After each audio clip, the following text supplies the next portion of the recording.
Monsieur machin, ça part en live, on voit les oreilles. Costaud ou pas, le tympan il va être percé là.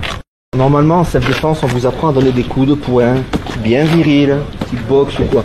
Ce qu'il faut comprendre, c'est qu'en self-défense, il n'y a pas de protection, on n'a pas de gants. Un exemple tout bête. Esquive. Voilà, si là on tape sur une voiture, il vaut mieux avoir la main ouverte. Donc moi ce que je préconise, si on y pense, plus c'est plus instinctif, c'est de taper avec les mains ouvertes. Il y a la même puissance, qu'un coup de poing quasiment, après ça se mesure. Hein. Il y a la même puissance. Faut imaginer là, hein. Poing serré. On sent que les poignets ils sont sollicités, on peut se tordre le poignet. Donc, efficace oui, viril oui, dans la rue risqué oui. Parce qu'on peut, bon après ça dépend les zones, hein. Si on peut avoir la gorge, voilà, ça dépend le but aussi, là c'est pour vraiment, et si on peut, ça met KO. Hein. Et ça permet aussi, vu qu'on a déjà les doigts ouverts, d'attraper directement, ou de faire ça. Donc c'est une arme en plus. Maintenant ce qu'il ne faut pas c'est se tordre un doigt, maintenant c'est ça qui n'est pas évident. Donc pour vous, travaillez aujourd'hui avec les mains ouvertes, ou les coudes. C'est des techniques vraiment de base instinctive. Je suis là, je travaille sur la personne.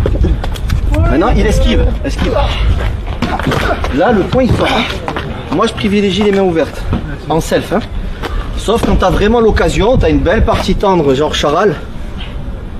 C'est au choix. Tu veux pas le flinguer, tu vas essayer de faire main ouverte. C'est une question de profondeur de frappe. Hein. Si on frappe trop profond, peu importe l'arme, on flingue la personne. Hein. Si on a l'occasion. Là, si je vais là, c'est bon. Hein. Ça fracasse tous les œsophages trachés, tac, c'est décalé, c'est fini. Hein. Maintenant, si on a la présence d'esprit de doser, on va dire fourche à la gorge. Faut doser. Au dojo, on dose, c'est pas facile. Sous stress, c'est quasi, hein, on est d'accord. Donc, des fois, on peut faire des petites métanas, tu vois, des petites claques. Des petites claques.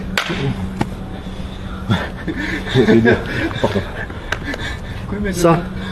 Tu savais pas ça, hein? Ça, voilà. Est-ce que ça marchera? Je ne sais pas, ça dépend. Par contre, c'est puissant. C'est du bruit.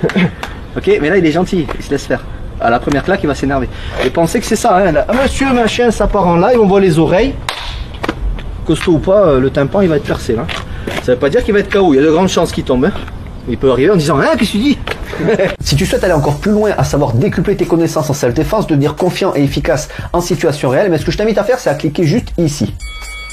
Formation offerte, ou encore sur le lien qui est en description juste sous la vidéo. Voilà, j'espère que la vidéo d'aujourd'hui t'a plu et qu'elle t'a aidé à progresser un petit peu plus. Quant à moi, je te retrouve de l'autre côté pour commencer ta formation vidéo offerte. À tout de suite.